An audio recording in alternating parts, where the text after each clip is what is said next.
Hello friends, ഇന്നത്തെ recipe വളരെ സിമ്പിളായിട്ടുള്ള റെസിപ്പിയാണ്. നിങ്ങൾക്ക് എല്ലാവർക്കും ഈ റെസിപ്പി അറിയാമായിരിക്കും. പൈനാപ്പിൾ കേസരി.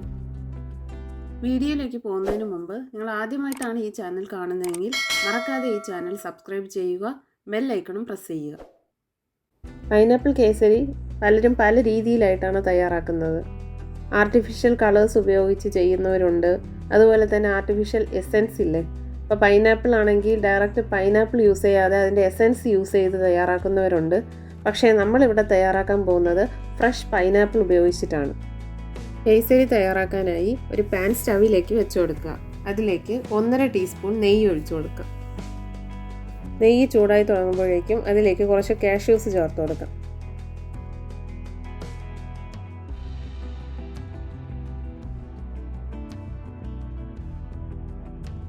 ഞാനിവിടെ കാഷ്യൂ നട്ട്സ് മാത്രമേ ചേർക്കുന്നുള്ളൂ.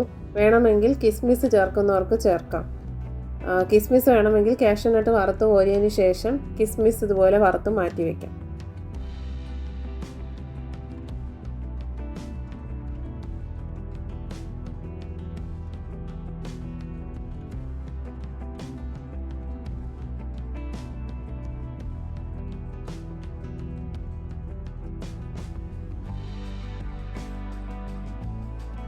കാഷ്യൂസ് നെയ്യിലിട്ട് വറുത്തെടുക്കണം.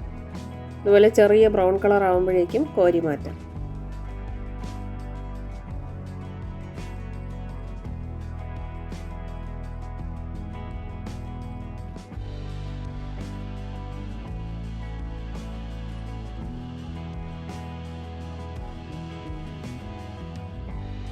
കാഷ്യൂ നട്ട്സ് വറുത്ത് മാറ്റി വെച്ചതിന് ശേഷം ബാക്കി കിടക്കുന്ന അതേ നെയ്യിൽ തന്നെ കുഞ്ഞു കുഞ്ഞു പീസായിട്ട് അരിഞ്ഞെടുത്ത് പൈനാപ്പിൾ ചേർത്ത് കൊടുക്കാം.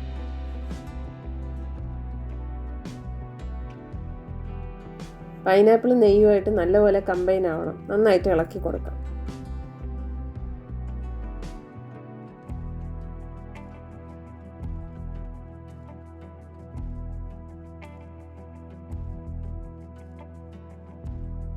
പൈനാപ്പിൾ നല്ലപോലെ സോഫ്റ്റായിട്ട് വെന്ത് വന്നിട്ടുണ്ട്.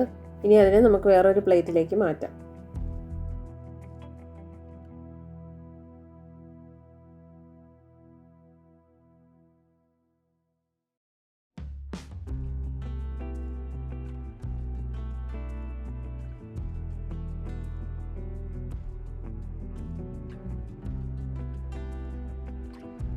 ഇതുപോലെ ആദ്യം പൈനാപ്പിൾ വേവിച്ച് മാറ്റി വയ്ക്കണം. അതുപോലെ തന്നെ കാഷ്യൂസും വറുത്ത് മാറ്റി വയ്ക്കണം.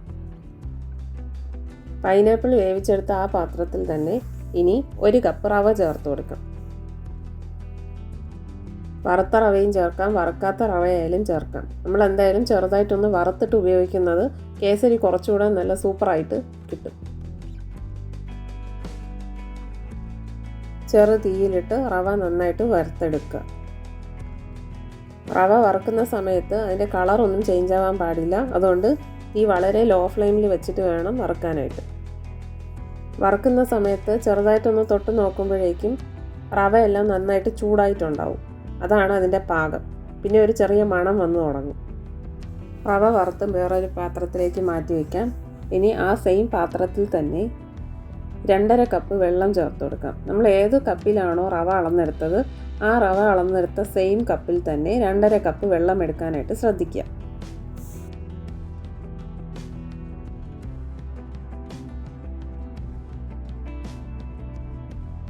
വെള്ളത്തിലേക്ക് 1 നുള്ളു ഉപ്പ് ചേർത്ത് കൊടുക്കാം. മധുരം ബാലൻസ് ചെയ്യാൻ വേണ്ടിയിട്ടാണ് അങ്ങനെ ചെയ്യുന്നത്.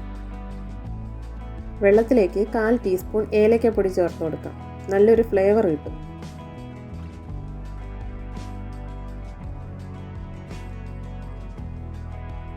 1/4 ടീസ്പൂൺ മഞ്ഞൾപ്പൊടി ചേർത്ത് കൊടുക്കുക. സാധാരണ യെല്ലോ ഫുഡ് കളറാണ് ചേർക്കുന്നത്. ഞാനിവിടെ ഫുഡ് കളറിന് പകരം മഞ്ഞൾപ്പൊടിയാണ് ഉപയോഗിച്ചിരിക്കുന്നത്. വെള്ളം തിളച്ച് തുടങ്ങുമ്പോഴേക്കും അതിലേക്ക് വേവിച്ച് വെച്ചിരിക്കുന്ന പൈനാപ്പിൾ ചേർത്ത് കൊടുക്കാം.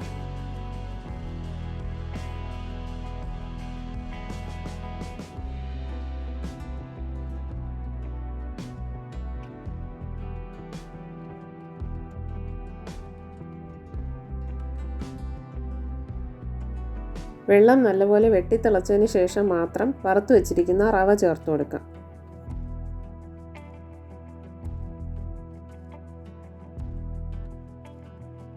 റവ വെള്ളത്തിൽ ഇട്ട് കൊടുത്തതിന് ശേഷം കൈവിടാതെ ഇളക്കി കൊടുക്കുക. ലോ ഫ്ലെയിമിൽ വെച്ച് കൊടുത്തിട്ട് വേണം ഇളക്കി കൊടുക്കാനായിട്ട്.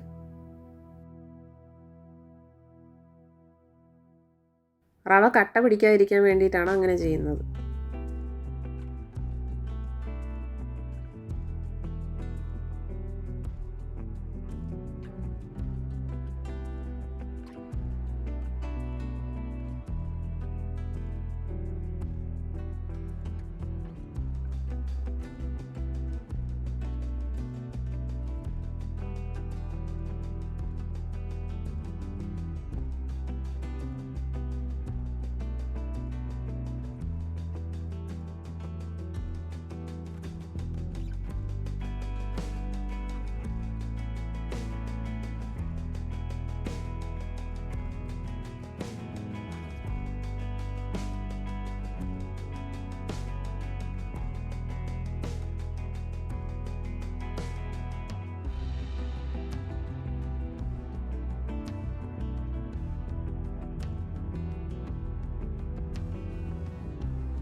നമ്മൾ ഒഴിച്ചു കൊടുത്തിരുന്ന വെള്ളം മുഴുവൻ ഈ റവ അബ്സോർബ് ചെയ്തിട്ടുണ്ട്.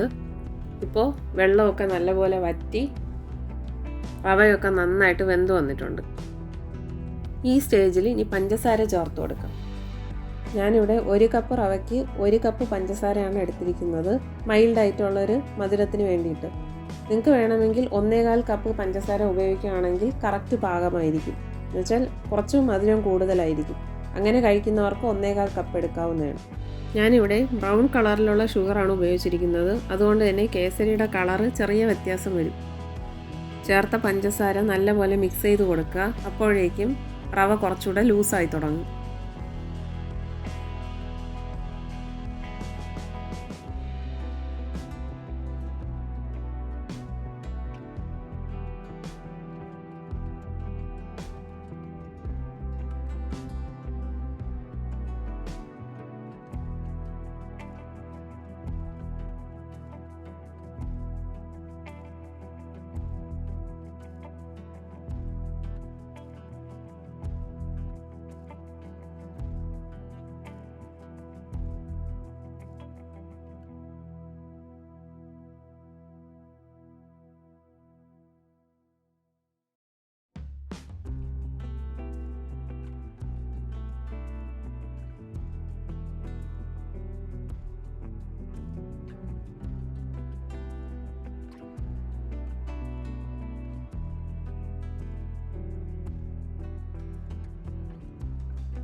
പഞ്ചസാരയും റവയും നന്നായിട്ട് മിക്സ് ആയതിനു ശേഷം അതിലേക്ക് 1 ടീസ്പൂൺ നെയ്യും കൂടി ചേർത്ത് കൊടുക്കാം.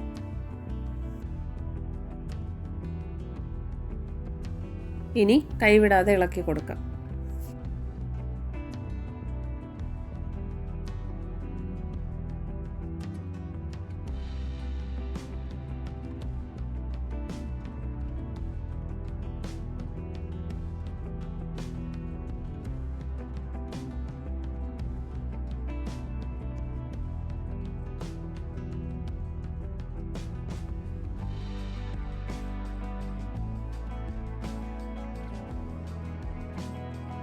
ആദ്യം ഇതിൻ്റെ കൺസിസ്റ്റൻസി ലൂസായിരുന്നു, ഇപ്പോൾ കുറച്ച് തിക്കായി വന്നിട്ടുണ്ട്. ഈ സ്റ്റേജിൽ കുറച്ച് റീഫൈൻഡ് ഓയിൽ ഒഴിച്ചു കൊടുക്കാവുന്നതാണ്. ഇനി വീണ്ടും നന്നായിട്ട് കൈവിടാതെ ഇളക്കി കൊടുക്കാം.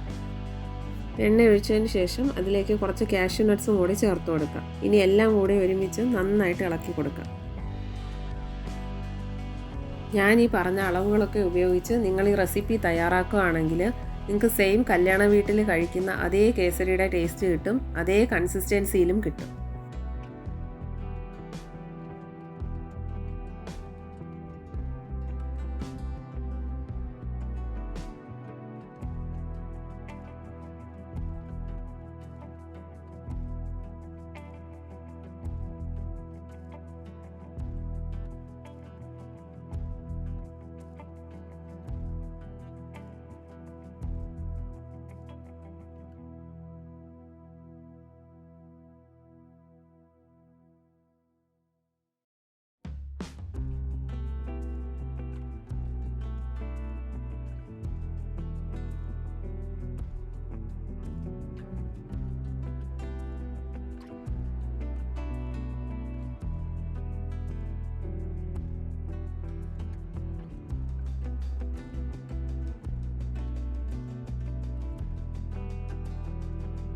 നിങ്ങൾക്ക് എല്ലാവർക്കും ഈ വീഡിയോ ഇഷ്ടമായെന്ന് കരുതുന്നു. നിങ്ങളുടെ വിലപ്പെട്ട അഭിപ്രായങ്ങൾ കമൻറ്റ് ബോക്സിലൂടെ അറിയിക്കുക. ഈ ചാനൽ ലൈക്ക് ചെയ്യുക, ഷെയർ ചെയ്യുക ആൻഡ് സബ്സ്ക്രൈബ് ചെയ്യുക. Thanks for watching.